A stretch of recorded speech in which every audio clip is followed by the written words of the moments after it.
اعلیٰ حضرت فاضل بریلوی رحمۃ اللہ علیہ کی بات ہو رہی تھی۔ اعلیٰ حضرت رحمۃ اللہ تعالیٰ علیہ نے ایک جگہ پہ لکھا ہے، آپ فرماتے ہیں کہ پڑوسی کے گھر تو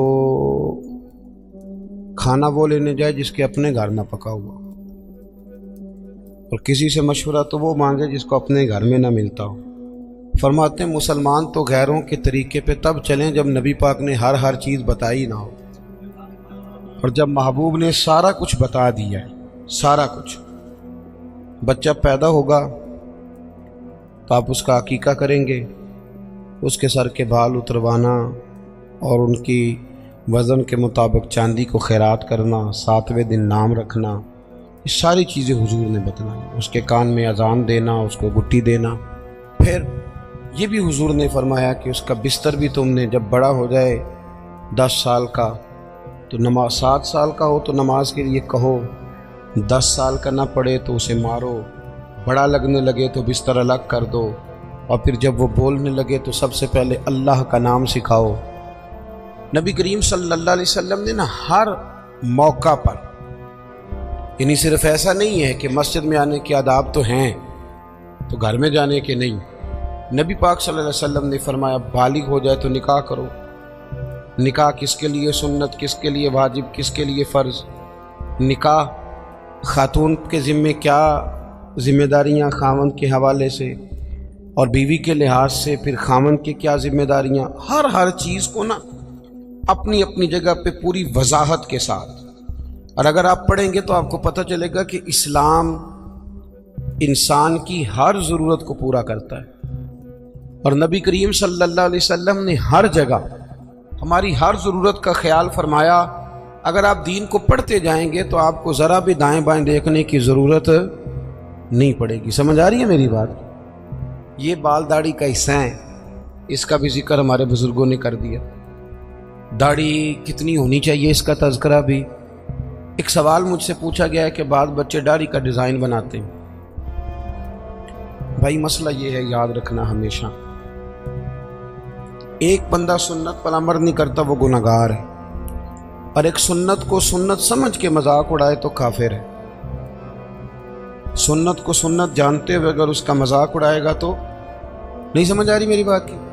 ہمارے بچے ڈیزائنوں پہ چلتے ہیں بیچارے، پتہ نہیں کس کی نظر لگ گئی، اور بڑی چیزیں ہیں، لیکن داڑھی کے ڈیزائن بنانا اور غلط حرکات کرنا یہ تو ایک انتہائی مذموم حرکت۔ اللہ ہمیں سمجھنے کی توفیق عطا فرمائے۔ اور میں ملت کے جوانوں سے یہ گزارش کروں گا، آپ نے ڈیزائن والی داڑھیاں بھی رکھ کے دیکھی ہیں، ایک دفعہ نا نبی کریم کی سنت والی داڑھی بھی ذرا رکھ کے دیکھو، تمہیں کوئی عجیب ہی ذائقہ نصیب ہوگا۔ یہ آپ کے چہرے کے مطابق اللہ نے اس کو وضاحت دی۔ یہ حرکتیں جو آپ کرتے ہیں نا، یہ تو عجیب سی حرکات ہیں، ان کا تو کوئی پس منظر ہی نہیں ہے۔ تو انسان محسوس اگر کرے تو چھوٹا محسوس ہوتا ہے یہ کام کر کے۔ تو ہمیشہ وہ کام کریں جس میں سنت اور شریعت کی پاسداری، اللہ سمجھنے کی توفیق عطا فرمائے۔ یہ جو نکاح ہے نا، نکاح شادی، نبی کریم علیہ السلام نے فرمایا یہ غیر کا طریقہ نہیں، بلکہ فرمایا النکاح من سنتی، فرمایا نکاح تو میرا طریقہ ہے، نکاح میرا طریقہ ہے۔ اور آپ حیران ہوں گے کہ قرآن و سنت نے جو شادی کو اور میاں بیوی کو جو رشتہ دیا ہے وہ بڑا ہی عجیب دیا ہے۔ فرمایا ہن لباس لکم وانتم لباس لہن، مرد عورت کا لباس ہے اور عورت مرد کا لباس ہے۔ سردی گرمی میں بھی لباس جسم کی حفاظت کرتا ہے، سردی گرمی کے لحاظ سے بھی حفاظت کرتا ہے۔ مرد عورت کی حفاظت کرتا ہے، دکھ میں، تکلیف میں، غربت میں، پریشانی میں۔ عورت بھی مرد کی حفاظت کرتی ہے، اس کے بچوں کی، اس کے گھر کی، اس کی نشانیوں کی۔ پالتی تو ماں ہی ہے نا بچے، بولیں بلدیت کس کی لکھی جاتی؟ ابا جی کی۔ جانشین، سجادہ نشین، وارث، وہ کون کس کا ہوتا ہے؟ وہ ابا جی کا۔ لیکن پالتی پوستی کون ہے؟ اماں جی۔ ابا جی اماں کو بچے دے کے روز گھر سے جاتے ہیں، فلانی جگہ جا رہا ہوں بچے سنبھال، فلان جگہ جا رہا ہوں بچے تیرے۔ کبھی ایسا بھی ہوا ہے کہ اماں کہے میں ذرا 15 دنوں کے جا رہی ہوں کہیں، تو بچے تم رکھ لو؟ ہوتا ہے ایسے؟ تو مرد عورت کا حقوق کا خیال کرتا ہے، عورت مرد کے حقوق کا۔ نبی پاک صلی اللہ تعالیٰ علیہ وسلم نہ بڑا خیال کرتے تھے۔ ہمارے ہاں تو یہ ہوتا ہے نا، جو کسی کا غلام ہوتا ہے وہ بیچارہ ساری زندگی غلام ہی رہتا ہے. وزیر صاحب بھی، پیر صاحب بھی خدمت کراتے رہتے ہیں ساری زندگی، لیکن اس بیچارے کا خیال نہیں کرتے. میں اکثر کہا کرتا ہوں کہ جب تک کسی پیر کے آستانے پہ جھاڑو دے تب تک تو منظور نظر مرید ہوتا ہے، اور اگر اس بیچارے پہ قرضہ چڑھ جائے تو پیر صاحب کہتے ہیں یہ اس کا ذاتی معاملہ ہے. جب تیرے گھر میں جھاڑو دے رہا تھا پھر ذاتی معاملہ نہیں تھا؟ جب تک وہ MP کے پوسٹر چھپوا رہا ہو، ساری ڈیوٹیاں کر رہا ہو، تب تک تو وہ سیاسی کارکن. اور اگر اس بیچارے کے گھر میں غربت آ جائے، اس پہ کوئی مقدمے بازی ہو جائے، کہیں الجھ جائے، تو پھر کیا کہتے ہیں اس کا ذاتی. اب کیسے ذاتی معاملہ ہو گیا؟ میرے عزیز، میرے محبوب کریم علیہ السلام کا طریقہ مبارکہ تھا، کسی پہ قرضہ چڑھتا تو حضور اس کا بھی خیال کرتا، کوئی بیمار ہوتا تو حضور تیمارداری کرنے جاتے. کیا خوبصورت لفظ ہیں بخاری کے. حضور نے فرمایا میرا کوئی امتی انتقال کر جائے، اگر پیسے چھوڑ کے جائے، ترکہ چھوڑ کے جائے، مال چھوڑ کے جائے، تو فرمایا اس کے وارثوں میں بانٹ دینا، لیکن اگر اس کے ذمے قرضہ ہونا تو میرے پاس آ جانا، میں اپنے امتی کا قرض ادا کر دوں گا. میرے پاس آنا، میں قرضے دوں گا. یہ محبوب کریم نے بیان. تو حضور نہ ذرا خیال کرتے. توجہ، حضرت ربیعہ بن کعب یہ نا نبی پاک صلی اللہ علیہ وسلم کو وضو کراتے تھے، پر مزے کی بات ہے وضو بھی تہجد والا کراتے تھے. کون سا جی؟ بول کے بتائیے. سمجھ آ رہی ہے آپ حضرات کو؟ کون سا وضو کراتے تھے؟ تہجد کا وضو کراتے تھے. یہ وہی ہے جن سے حضور نے فرمایا چل ربیعہ کچھ مانگ لے. بڑے سیانے تھے، کہنے لگے یا رسول اللہ جنت میں وہ والا مکان چاہیے جس کے پڑوسی آپ ہوں، جس کے پڑوسی آپ، وہ والا مکان. ایک دن نا نبی کریم صلی اللہ علیہ وسلم نے ان سے فرمایا ربیعہ شادی کیوں نہیں کرتے؟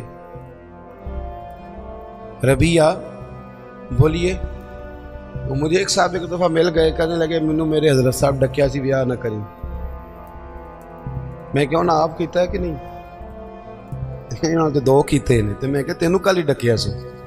عجیب فلسفہ ہے نا. یعنی کسی اور کے لیے فقر کا حکم ہے، ہمارے لیے یہ کس قسم کی فقیری ہے؟ عجیب مزاج ہے نا یہ. یہاں تو کوئی مقاصد ہو، اللہ تعالیٰ سمجھے، سمجھنے کی توفیق عطا فرمائے. اللہ تعالیٰ ہمیں توفیق دے کہ ہم اس بات کا خیال کریں. لیکن مزاج ہے ہمارا. بہرحال آمدام برسر مطلب حضور نے فرمایا ربیعہ شادی کیوں نہیں کرتے؟ تو کہنے لگے یا رسول اللہ نہ تو دولت ہے، نہ مال ہے، نہ گھر ہے. حضور نہ نوکری ہے، اور پھر رنگ روپ بھی کوئی نہیں. میرا روپ بھی نہیں تو میرا رنگ بھی نہیں، تو میں نو یار مناؤن دا ٹنگ بھی نہیں. حضور کچھ پتہ ہی نہیں، کون مجھے رشتہ دے گا؟ حضور خاموش ہو گئے. دوسرے دن پھر وضو کرانے آئے تو محبوب نے پوچھا ربیعہ شادی کیوں نہیں کرتے؟ عرض کرتے ہیں کہ یا رسول اللہ نہ گھر مکان، نہ جائیداد، نہ کوئی اور شے، کون رشتہ دے گا؟ حضور علیہ السلام خاموش ہو گئے.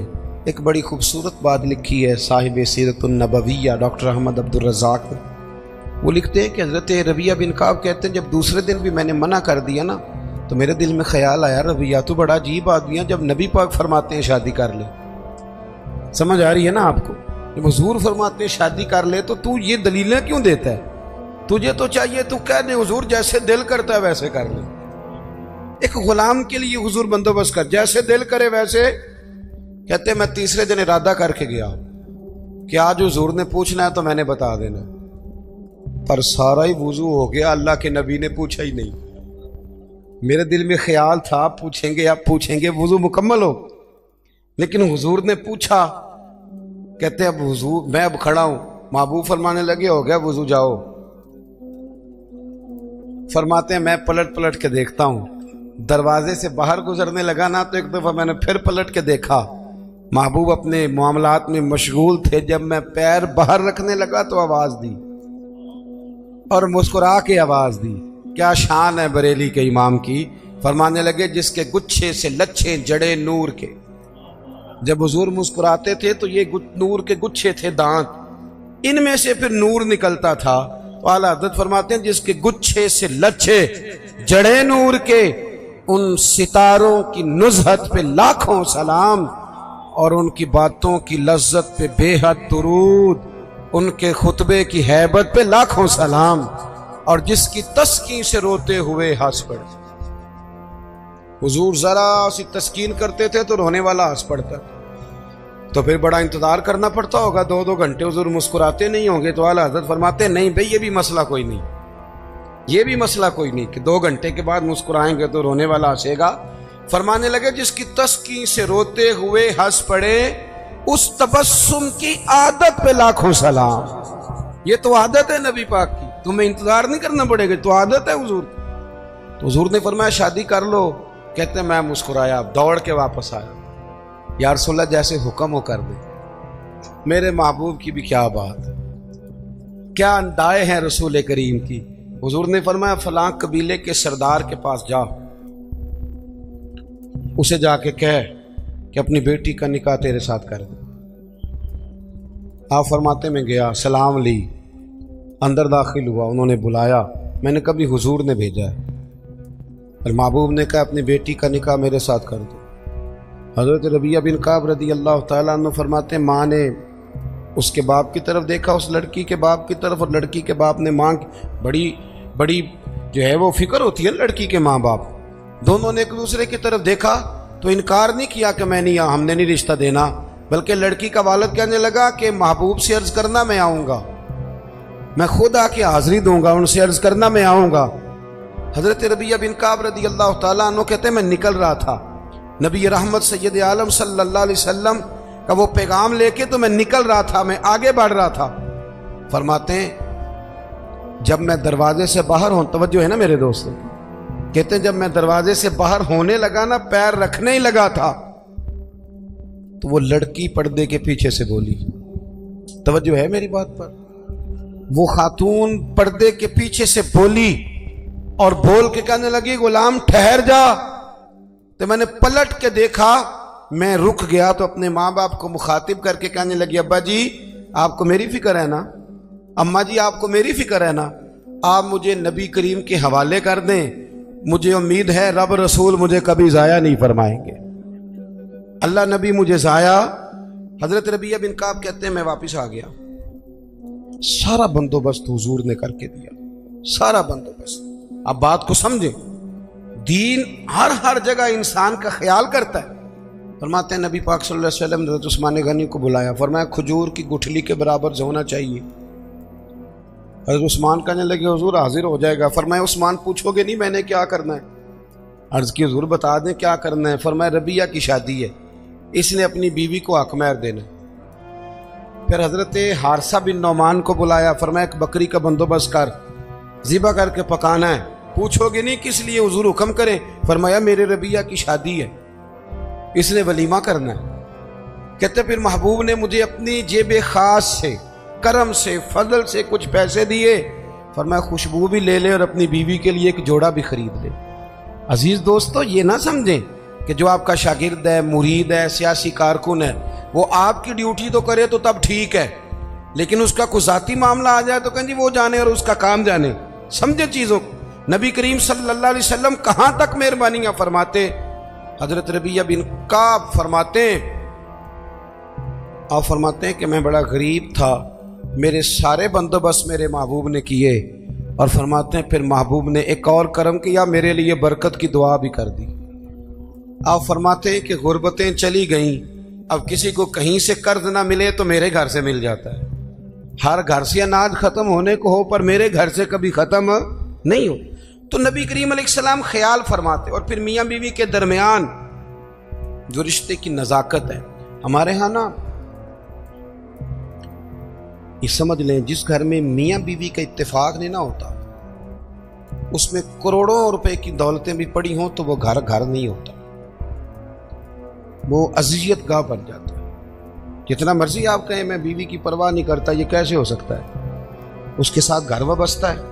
میاں بیوی کا کسی گھر کے اندر رویہ آپس میں بہت اچھا ہو تو دولت کم بھی ہو، وسائل تھوڑے بھی ہو، پھر بھی گزارا صحیح ہو جاتا ہے۔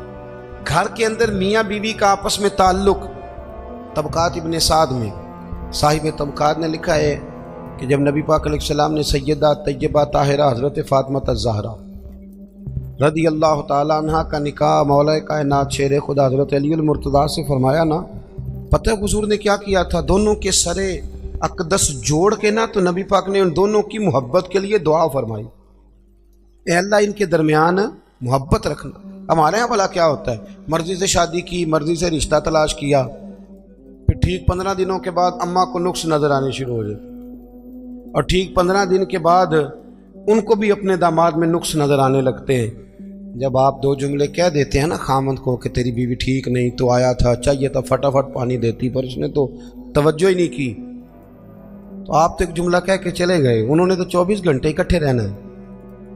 خامند کو یہ پٹی پڑھا دی، اور جب بیٹی گئی میکے تو فٹافٹ اس کی اماں نے کہا اوہو کتنی کمزور ہو گئی ہے میری بیٹی، لگتا ہے کھانے کو نہیں دیتے، یہاں میں نے کتنے لاڈوں سے رکھی ہوئی، یہ طریقہ ٹھیک نہیں۔ ابن حجر اسقلانی حدیث لائے، میرے نبی پاک علیہ السلام نے فرمایا وہ لعنتی ہے جو بیوی کو مرد کے خلاف اکساتا ہے اور مرد کو بیوی کے خلاف، ملعون ہے وہ شخص۔ ان کے درمیان پیار پیدا کریں، ان میں محبت ہوگی تو گھر سکھی رہے گا۔ سرور کائنات صلی اللہ علیہ وسلم کو پیغام آیا، صاحب طبقات نے لکھا ہے، پیغام آیا، پتہ چلا کہ کسی بات میں نا مولا کائنات اور سیدہ فاطمہ الزہرا رضی اللہ تعالی عنہ میں کسی بات میں شکر رنجی ہو گئی، محبت کے ساتھ کوئی بات آگے بڑھ گئی، حضور تشریف لائے۔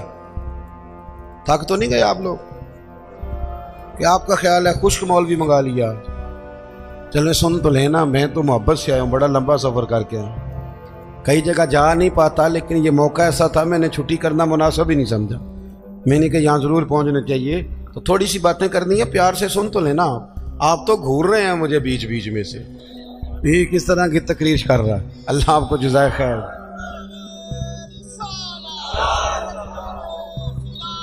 سنیں جی،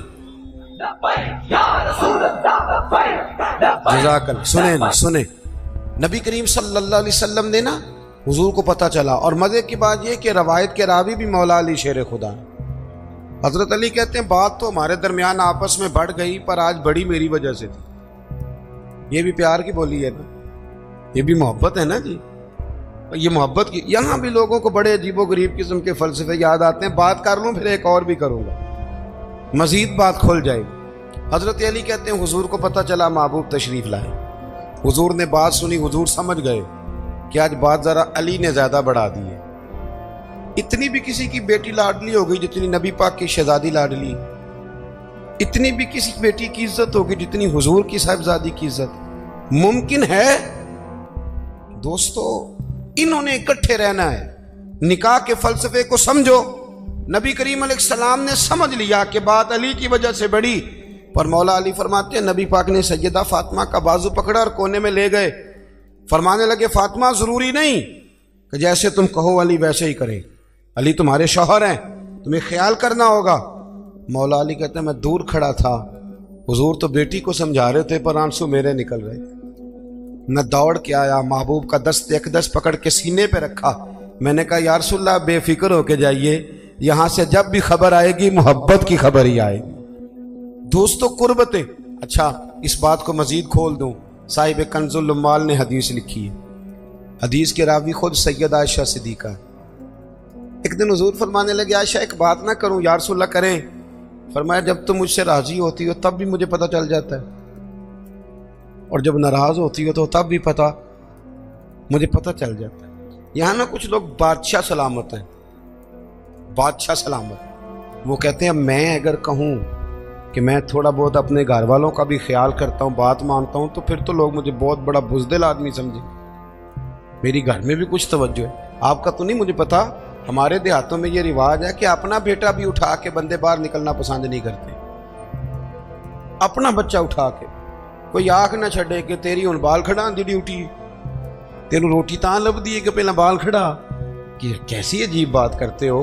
اگر اللہ کے نبی نواسوں کو گردنوں میں اٹھا کے گھومتے، گردن مبارک پر رکھ کے گھومتے ہیں، بچوں کی محبت تو اصول ہے، آپ سمجھیں اس چیز کو۔ گھر کے اندر اگر آپ تھوڑا بہت کسی جگہ پہ آپ کوئی گھر کے اوپر توجہ کر لیتے ہیں تو گھر کس کا ہے؟ آپ کا ہی ہے نا۔ اتنی کمزوری دکھانا، نبی کریم علیہ السلام نے مسکرا کے کہا عائشہ بتاؤں جب تو راضی ہوتی ہے تب بھی مجھے پتہ چل جاتا، اور جب ناراض ہوتی ہے تب بھی پتہ۔ تو حضرت عائشہ رضی اللہ تعالیٰ نے کہتے میں چپ کے کہا، میں نے کہا حضور میں نے کیوں ناراض ہونا ہے، پر میں بتاؤں صحیح کب ناراض ہوتی ہے تو یا رسول اللہ آپ اتنا خیال کرتے ہیں حضور؟ فرمایا پھر بتاؤں؟ حضور بتائیں۔ فرمایا شاہ جب تو ہوتی ہے نا مجھ سے راضی تو قسم اٹھاتی ہے، تو کہتی ہے لا و رب محمد صلی اللہ علیہ، مجھے محمد کے رب کی قسم۔ اور جب تو ناراض ہوتی کہ تو کہتی ہے لا و رب ابراہیم، مجھے حضرت ابراہیم کے رب کی قسم۔ کہتی ہو کہ نہیں؟ جناب عائشہ کہتے ہیں میرے آنکھ کھلی، لبوں سے ہنس رہی تھی، آنکھوں سے رو رہی تھی۔ میں نے کہا کریمہ تیرے قربان جاؤں، اتنی اتنی باتوں کا بھی خیال فرماتے ہو، اتنی اتنی باتوں کا بھی خیال کرتے ہو؟ کہا مجھے پتہ چل جاتا ہے جب تو راضی ہوتی ہے اور جب تو ناراض ہوتی ہے تیرے لفظ بدل جاتے۔ دوستو گھر کے اندر کا جو ماحول ہے وہ آپ کو مضبوط کرتا ہے، گھر کے اندر کا ماحول آپ کو کمزور کرتا ہے۔ اگر گھر کے اندر آپ کی طبیعت کے لحاظ سے چیزیں موجود ہیں، آپ باہر بڑا کچھ کر سکیں گے۔ ہر آدمی اتنا دلیر نہیں ہوتا کہ گھر میں جو مرضی ہوتا رہے وہ باہر مضبوط رہے گا۔ نکاح کو، میاں بیوی کے رشتے کو قرآن پاک نے اللہ نے اپنی نشانیوں میں سے نشانی کہا ہے۔ یہ فاحد میاں بیوی کا رشتہ جسے کہا یہ میری نشانیوں میں سے نشانی۔ پتہ خرابی کہاں سے شروع ہوتی ہے؟ سب سے پہلے تو شادی ہوتی ہے غیر شرعی، غیر شرعی۔ کول 10واں ہو جائے تو مولانا صاحب کو بلاؤ، نعت خاں کو بلاؤ، اور بچے کی شادی ہو تو پھر اب نہیں حضور سے پیار، اب نہیں محبت، اب کدھر گئی غلامی کہ اللہ رسول سے صرف دکھوں کا رشتہ؟ بلاؤ نا اب بھی بینڈ باجا، یہاں تو بینڈ باجا کل والے دن بھی منگاؤ، 10ویں پہ بھی منگاؤ، اور دکھوں کی بات آئی تو قرآن شریف شروع کرا لیا، اور جب سکھ آئے پھر آپ نے موت شروع کرا لی۔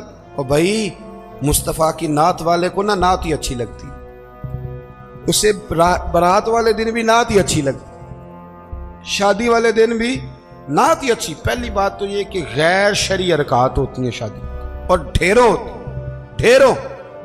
سب سے بری حرکت کون سی ہے؟ سب سے بری حرکت یہ ہوتی ہے کہ لڑکے اور لڑکیوں کا جوش و خروش سے شادیوں پہ جانا، اور پھر مووی والا آتا ہے وہ لڑکیوں کی عورتوں کی مووی بھی بناتا ہے۔ اور اب تو اللہ خیر کرے مووی کو ویسے ہی لوگوں نے فرض کفایہ سمجھ لی، اللہ معاف کرے، ہر آدمی نے ہاتھ میں موبائل پکڑا۔ اتنا ضروری کام ہے یہ؟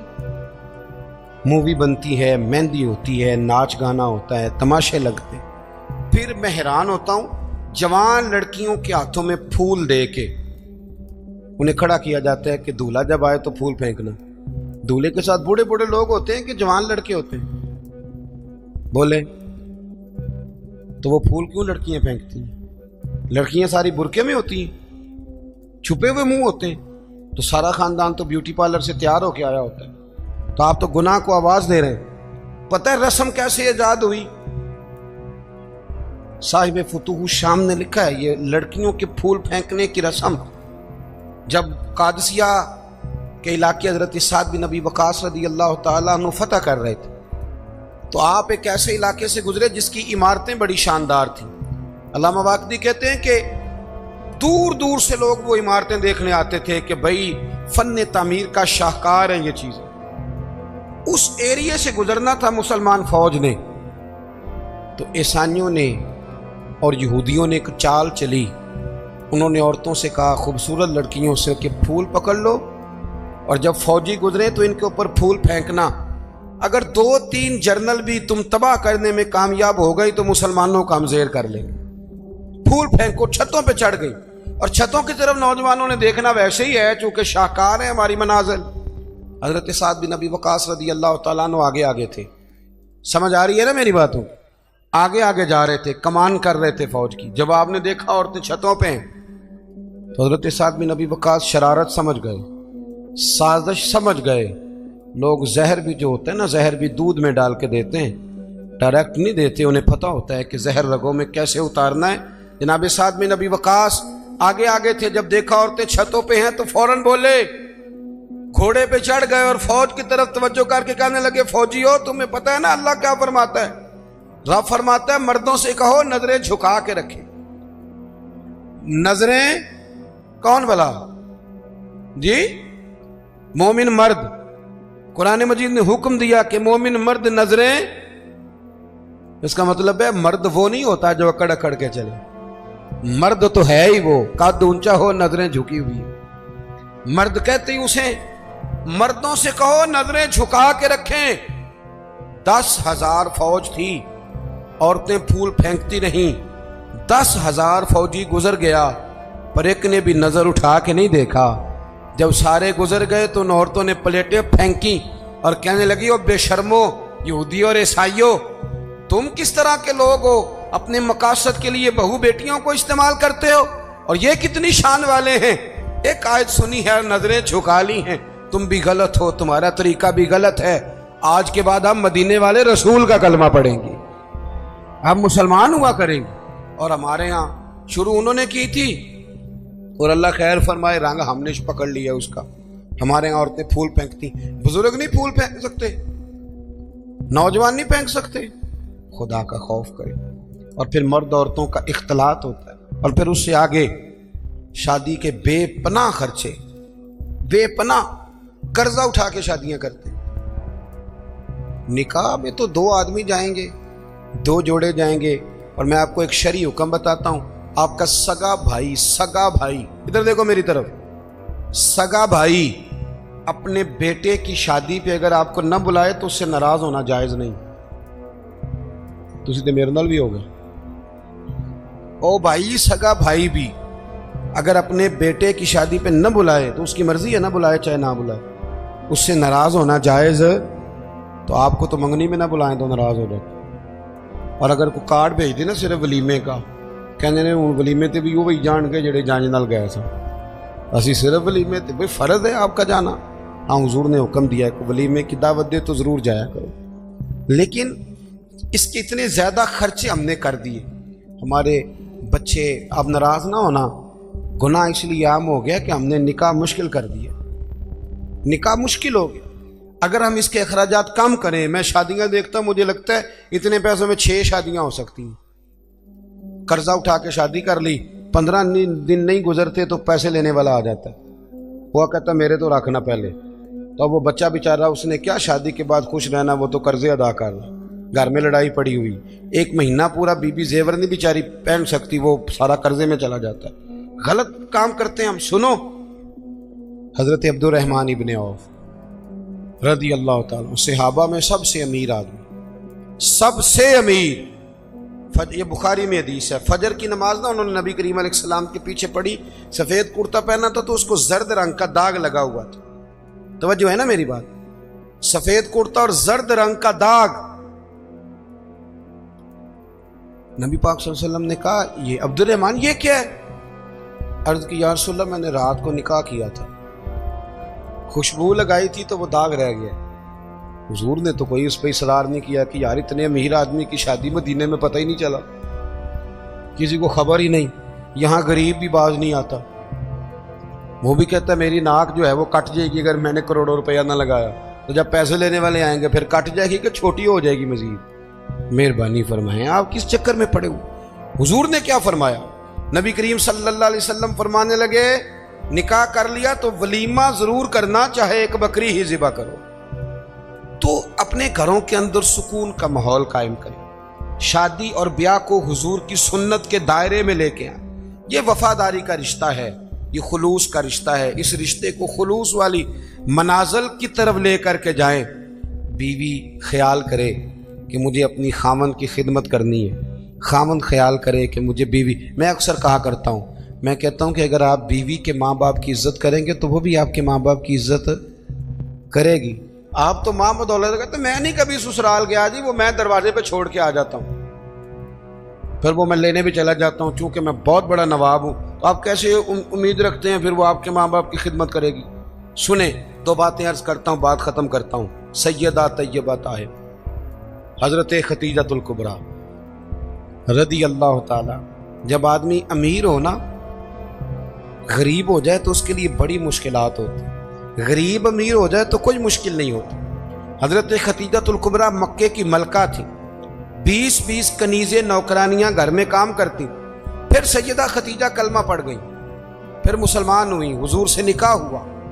اگرچہ حضور نے اعلان نبوت بعد میں کیا, لیکن حضرت خدیجہ الکبریٰ رضی اللہ تعالیٰ عنہ کہتے میں تو اسی وقت, یہ کلمے کا معنی جو میں نے بیان کیا یہی سمجھ لیں, میں تو اسی وقت ہی سمجھ گئی تھی جب میرے غلام نے آ کے بتایا. کہ بادل کے ٹکڑے سایہ کرتے، درخت ان پہ جھکتے ہیں. فرماتے ہیں میں تو اسی وقت ہی محبوب کی غلامی میں آ گئی. نکاح ہو گیا، حضور کی بارگاہ میں آ گئی. فرماتی ہیں میں نے نا ظہر کے وقت سارا مال حضور کی خدمت میں دیا، 20 کنیزیں، غلام، ظہر کے وقت. اور عصر سے پہلے پہلے محبوب نے ہر شے اللہ کے رستے میں تقسیم کر دی. یہ وقت بھی بطور تمثیل ہے کہ جتنا زور عصر کے درمیان وقت ہوتا ہے اتنے وقت میں بانٹ دیا حضور نے سارا کچھ. اتنی امیر بی بی اور پھر وہ غریب ہو جائے. حضرت ختیجہ نے پھر وہ وقت بھی دیکھا کہ آپ کے کپڑوں کو 20 پیوند لگے ہوتے تھے. 20 پہلے کبھی پانی کا پیالہ اٹھ کے نہیں پیا، پھر گھر میں جھاڑو بھی دیتی، پھر گھر کے سارے کام کرتی. ایک دن نا مسند امام احمد میں موجود ہے، کھانا پکا کے نا حضرت ختیجۃ الکبریٰ کھانا پکا کے باورچی خانے سے نکلی تو کپڑے سارے پیوند سے بھرے ہوئے. پاؤں مبارک پر بھی گھر کے کام کاج کی وجہ سے بہت ساری چیزیں لگی ہوئی، پیر چوم رہی ہیں بہت ساری چیزیں. حضرت ختیجہ باورچی خانے سے کھانا پکا کے نکلیں اور جب محبوب کریم کے سامنے رکھا تو حضور مسکرانے لگے، غور سے سیدہ کا چہرہ دیکھنے لگے. یا رسول اللہ کیا ہوا؟ تو محبوب فرمانے لگے ختیجہ آپ کے آنے سے پہلے جبریل آ گئے اور وہ عرض کر رہے تھے یا رسول اللہ ختیجہ کھانا لے کے آ رہی ہے اور جب وہ آ جائے تو اسے اس کے رب کا سلام کہہ دیجئے گا.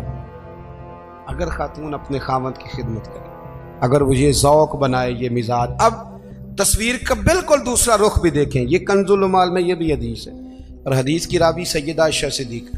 بس بات ختم کرنے لگا ہوں. سیدہ عائشہ صدیقہ کہتی ہیں دوپہر کو حضور آرام کرتے تھے، کھانے کے بعد لوگ ملنے نہیں آتے تھے. پر ایک دن نا ایک بوڑھی اماں آ گئی. اس نے جب دروازے کے سامنے آ کے وہ بولی تو حضور جلدی سے اٹھے، خود دروازہ کھولا، کھانا کھلایا، کھجوریں دی، سرکہ دیا، پیار کیا، محبت فرمائی. حضرت عائشہ صدیقہ رضی اللہ تعالیٰ عنہ کہتی ہیں یہ میں نے انفرادی رنگ دیکھا، باقی ہر ایک سے شفقت کرتے تھے پر یہاں میں نے حضور کا انداز جدا گانا دیکھا. جب جانے لگی تو حضور نے تحائف بھی دیے. میرے دل میں خیال آیا حضور اب جائیں گے، رات کو واپس آئیں گے تو پوچھوں گی کہ یہ اماں کون ہے، لیکن محبوب تو لیٹ گئے. کہتی میں قریب گئی، قدموں میں بیٹھی، میں نے کہا یا رسول اللہ یہ کون تھی خاتون، آپ نے بڑا ہی پیار کیا. کہتی حضور اٹھ کے بیٹھے تو آنکھوں میں آنسو تھے. میں نے کہا یا رسول اللہ کیا ہوا؟ تو محبوب فرمانے لگے عائشہ یہ نا میری پہلی زوجہ سیدہ ختیجہ کی سہیلی تھی. یہ جب ہم مکے میں رہتے تھے تو یہ آیا کرتی تھی، ختیجہ کھانا بھی کھلاتی تھی، پیار بھی کرتی تھی، تحفے بھی دیتی تھی. آج جب یہ لوٹ کے دوبارہ آئی ہے تو ختیجہ کی یادیں تازہ ہو گئی. میں نے اسی طرح وقت دیا ہے، کھانا کھلایا ہے، تحائف دیے ہیں. اور حدیث کا آخری جملہ حسن العہد من الایمان. محبوب فرمانے لگے وعدے، عہد اور رشتے اچھے طریقے سے نبھانا یہ بھی ایمان کا حصہ ہے. تعلقات اچھے طریقے سے نبھانا یہ بھی ایمان ہے. بہت فکر کے ساتھ شریعت کے دائرے کے اندر رہ کے نکاح کیا جائے. دیکھیں کسی کے دیندار ہونے کا پتہ ہی تب چلتا ہے جب اس کے گھر میں کسی کی شادی ہوتی ہے. محفل میں تو سارے نیک ہوتے ہیں، تبھی تو پتہ چلتا ہے کہ اب اس کا دین سے کتنا رشتہ ہے. شریعت کے دائرے میں رہیں، نکاح کو آسان کریں. پھر اگلی جو بات ہے وہ یہ ہے کہ محبوب کریم کی شریعت اور سنت کے مطابق ہمارے ہاں طلاقیں بہت زیادہ ہو رہی ہیں. اس کی بنیادی وجہ یہ ہے کہ ہم طلاق کے مسائل نہیں سیکھتے، اس کی ہمیں ضرورت ہے. جب آپ شادی کریں حیض و نفاس کے، طلاق کے مسائل، ان چیزوں کو سیکھ لیں تاکہ بعد میں کوئی دشواری نہ ہو. بعد میں پوچھنے آتے ہیں کہ مولانا اب یہ کر لیا ہے تو اب کیا کروں؟ تو میں کہتا ہوں یہ کبھی تھوڑا سا کسی مولانا سے پہلے بھی رابطہ رکھ لیتے نا.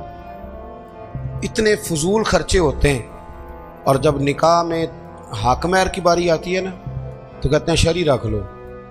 میں نے کہا باقی سارے کام غیر شرعی اور حق مہر شرعی. حق مہر شرعی یہ ہے کہ جتنا لڑکا دے سکے.